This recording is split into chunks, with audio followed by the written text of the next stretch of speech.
What if the person texting your missing daughter was actually her killer? No body, no crime scene, no confession, just a man, a phone, and a lie that lasted months. The Monica Moynan case is one of the most chilling disappearances in recent North Carolina history, and even with a conviction, the questions never stop. Folks, buckle in, because this one is a gut punch. Monica Moynan was a 22-year-old mother of two from Holly Springs, North Carolina. In April 2019, she vanished, completely. No trace, no body, nothing. But her family kept getting texts from her, warm messages, updates, just enough to keep hope alive. Except those texts weren't from Monica. They were from the man prosecutors say killed her. And here's the kicker, he got convicted of murder anyway, without a body ever being found. This is the Monica Moynan case, and it is as dark, twisted, and haunting as it gets. Let's get into it. All right, here are the facts as established by law enforcement and the courts, and trust me, they are disturbing enough without any embellishment. Monica Moynan, 22 years old, was the mother of two daughters. Her ex-boyfriend and the father of those children was Brian Sluss, a Holly Springs, North Carolina man. In April 2019, Monica disappeared. Now here's where the story takes a turn that would make your jaw drop. For months after she vanished, Monica's family, including her mother, Melanie Tucker, continued receiving texts that appeared to be from Monica. The family had no idea she was gone. They thought she was just living her life. But according to prosecutors, those texts were being sent by Brian Sluss himself, impersonating her, feeding her family just enough to keep them from asking questions. When Monica was finally reported missing and investigators closed in, they built a case against Sluss, even without a body. No corpse. No crime scene evidence pointing to a specific location. Nothing physical to prove she was dead. And yet, get a load of this, prosecutors pressed forward with what is legally known as a corpus delicti case, which is rare and extraordinarily difficult to win. At trial, Brian Sluss actually took the stand himself and testified in his own defense. His attorneys argued that without a body, there was no proof Monica was even dead. But prosecutors countered with the damning pattern of deceptive texts, his behavior following her disappearance, and circumstantial evidence that painted a picture of guilt. On May 3, 2022, the jury returned a guilty verdict. Brian Sluss was convicted of first-degree murder and sentenced to life in prison, no parole. When the verdict was read, Monica's mother and family erupted in tears and embraces. But their daughter's body, still not found. Now, not everyone walked away from this case fully satisfied.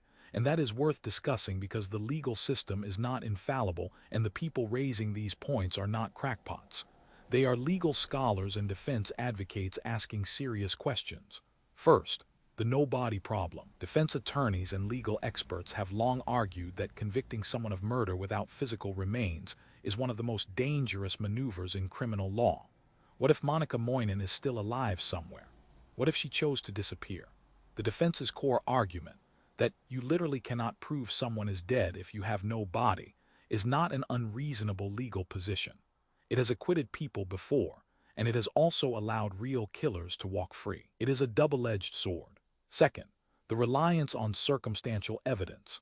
The prosecution's case, while compelling, was built almost entirely on behavior, the fake texts, the timeline, the inconsistencies in Sluss's account. Rao noted that it is genuinely rare to try a murder case without a body, and that doing so successfully requires an extraordinary burden on the prosecution. Legal critics argue this sets a precedent where someone can be convicted of murder based on suspicious behavior alone, which, while likely correct in this case, is a constitutional tightrope that makes civil liberties advocates nervous. Third, the unanswered question that haunts everyone, where is Monica? Sluss was convicted and sentenced.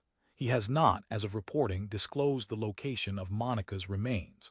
Her family still does not have her body. They cannot bury her. They cannot have closure in the most fundamental human sense of that word. For the family and victim advocates, a conviction without remains is justice, but it is incomplete justice. All right, you knew this was coming. When a case this strange hits the internet, no body, fake texts, a conviction that defied conventional legal wisdom, the forums light up. Let's get into it. I have my resident independent researcher here and they've been doing homework. Okay. I've seen some things on the internet about this case and I need you to explain yourself. Where do we even start? Let's start with the texts. Months of impersonation. That's not a panicked cover-up. That's calculated. That's someone who had a plan before the body was even cold. The question I keep asking is, did he act alone? Oh, here we go. He had help. Of course he had help. From whom exactly? The text came across as completely convincing to her family for months. That requires knowledge of her speech patterns, her relationships, her private details. Either he was extraordinarily meticulous, or someone was coaching him. Who else knew enough about Monica to fake her so convincingly? I mean, he was her ex, father of her children. He probably knew her texting style pretty well, don't you think? Maybe, or maybe there are people in that social circle who knew things were wrong and said nothing. Look at how long it took for a missing persons report to even be filed. Months. While her family thought she was texting them. Who was in a position to notice she was physically absent from her life and stayed quiet? Okay, that is genuinely unsettling. But let's get to the big one, the body. Because that is what everyone online is talking about. The body has never been found. Sluss was convicted, sentenced to life, and has never disclosed the location. Now, convicted murderers who hold the location of a body sometimes use that information as leverage, for appeals, for deals. The fact that he stayed silent, some people believe that silence is itself a negotiating chip being held for later. So the theory is he's banking it, sitting on that information like a horrible little nest egg. I'm just saying, who benefits from her remains never being found? Follow that question. Oh, that's dark. That is dark. What else do you have? Because apparently we're just going there today. Online communities, true crime forums, Reddit threads have pointed to the fact that the prosecution never publicly detailed how Monica died. Cause of death, unknown. Method, unknown. No body means no forensic cause of death determination. Some people online have questioned whether there are details about the crime that were kept from the public record deliberately. Kept from the public record? You mean like sealed evidence? Sealed evidence. Witness testimonies that were never made fully public. There are gaps in the publicly available account of this trial that true crime researchers have flagged. Gaps that the conviction didn't fill. A jury decided guilt. That doesn't mean all the facts are on the table. I cannot believe I'm saying this, but that's actually a fair point about court records. Some things are sealed. Not everything is a conspiracy. Sometimes it's just bureaucracy. And sometimes bureaucracy is the conspiracy. I'm just asking questions. He's just asking questions, folks. Somebody help me. One more, the two daughters, Monica's children. Where are they? Who has custody? Because in cases like this, the living victims, the children left behind, their story rarely gets told. And that silence around them is something true crime researchers have pointed to as one of the most unresolved threads of this entire case. Okay, I will admit that one actually hit different. The kids. That's the real unanswered question, isn't it? Always follow the people who couldn't speak for themselves. I need a minute. Here's where the official story, the legal critics, and the online theorists actually converge, and where they split apart, where they agree. Everyone, mainstream press, defense attorneys, legal scholars, and the internet sleuths, agrees that the absence of Monica Moynan's body is the defining unresolved element of this case. A conviction was reached, yes, but Monica has not been brought home. That is an agreement across every perspective. Where they diverge, the mainstream view holds that the conviction is sound, the jury heard the evidence, and justice was served. Legal critics argue the no-body precedent is dangerous, and that the reliance on behavioral/circumstantial evidence, while correct here, opens troubling doors.